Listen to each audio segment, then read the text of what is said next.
नमस्कार मित्रों, साथियों। सारी दुनिया सुख की खोज में भटक रही है। कुछ ही लोग जानते हैं कि वास्तव में सुख कहाँ और कैसे मिलता है। अधिकतर लोग तो अज्ञान के अंधकार में ही भटक रहे हैं और वे सुख को नहीं खोज पा रहे हैं। कोई धन संपत्ति में सुख ढूंढ रहा है और कोई विदेश में जाकर बस जाने में सुख ढूंढ रहा है। कोई सम्मान में सुख ढूंढ रहा है, कोई कार में सुख ढूंढ रहा है, कोई बंगले में सुख ढूंढ रहा है, तो कोई खाने पीने में सुख ढूंढ रहा है, कोई फैशन में तो कोई आभूषणों में। ना जाने कहाँ कहाँ लोग सुख को ढूंढ रहे हैं, फिर भी उन्हें सुख नहीं मिल पा रहा है। बहुत ही थोड़ा सा समय मिल पा रहा है, क्योंकि वे ठीक प्रकार से जानते नहीं हैं कि वास्तव में सुख मिलता कहाँ है।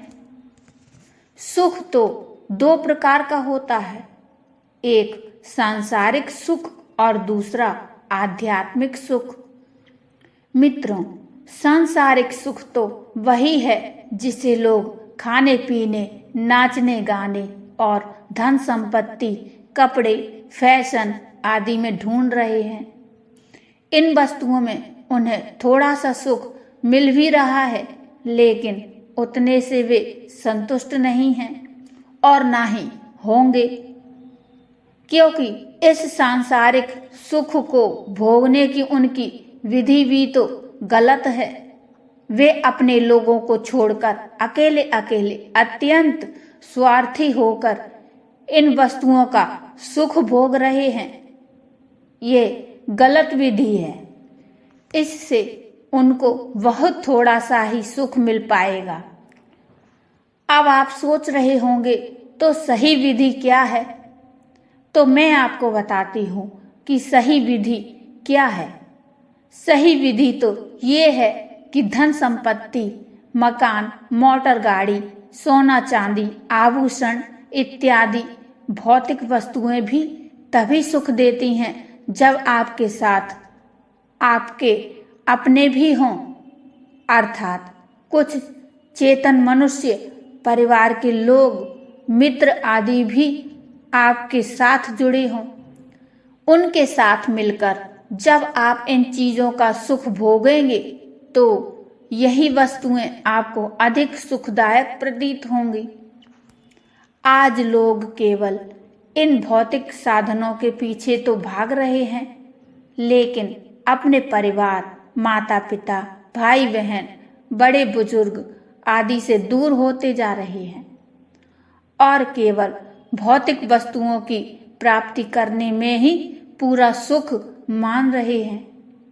ये उनकी भयंकर भूल है। उनकी सुख भोगने की ये विधि गलत है, इसलिए उनको बहुत थोड़ा सुख मिल पाता है। इतना ही नहीं, बल्कि इस विधि से सुख भोगने पर वे अनेक प्रकार के दुखों से भी घिर जाते हैं।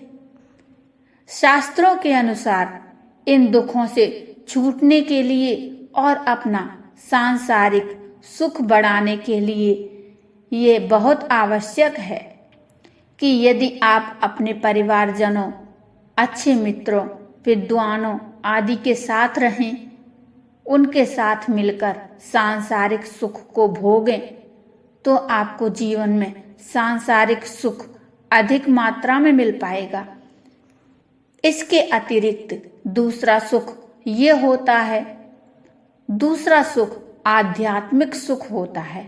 वह मिलता है सेवा, परोपकार, दान आदि उत्तम कर्म करने से और ईश्वर की भक्ति उपासना करने से। इन चीजों से भी आजकल के लोग बहुत दूर चले गए हैं, इसलिए उन्हें आध्यात्मिक सुख भी प्राप्त नहीं हो पाता है। ये आध्यात्मिक सुख विशेष तृप्तिदायक होता है और सांसारिक भौतिक सुख से उतनी तृप्ति नहीं मिलती है जितनी इस आध्यात्मिक सुख से होती है।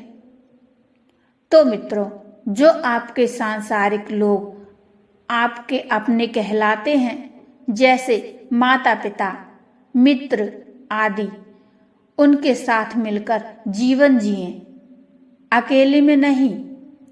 और सबसे अधिक अपना जो ईश्वर है उसके साथ तो विशेष संगति करें, तभी आपको तृप्ति प्राप्त होगी और आनंद प्राप्त हो सकता है। मित्रों, प्रतिदिन कुछ समय निकालकर एकांत में ईश्वर के पास बैठें, भगवान का ध्यान करें, भगवान की स्तुति, प्रार्थना, उपासना करें और दिन में कुछ समय सेवा, परोपकार, दान, दया आदि शुभ कर्मों में अपना समय लगाएं। फिर देखिए आपके जीवन में कितना आनंद होता है। मित्रों, सबसे बड़ा सुख तो आध्यात्मिक सुख ही है। जो सुख भगवान के चरणों में मिलता है वो सुख कहीं नहीं, लेकिन अधिकतर लोग इस सुख को खोज नहीं पाते हैं। इस सुख को खोजने के लिए भगवान में डूब ही जाना पड़ेगा। ऐसा लोग बहुत कम कर पाते हैं। तो साथियों, आज का वीडियो यहीं समाप्त होता है। तो मिलते हैं फिर अच्छी सी कहानी को लेकर अगले दिन।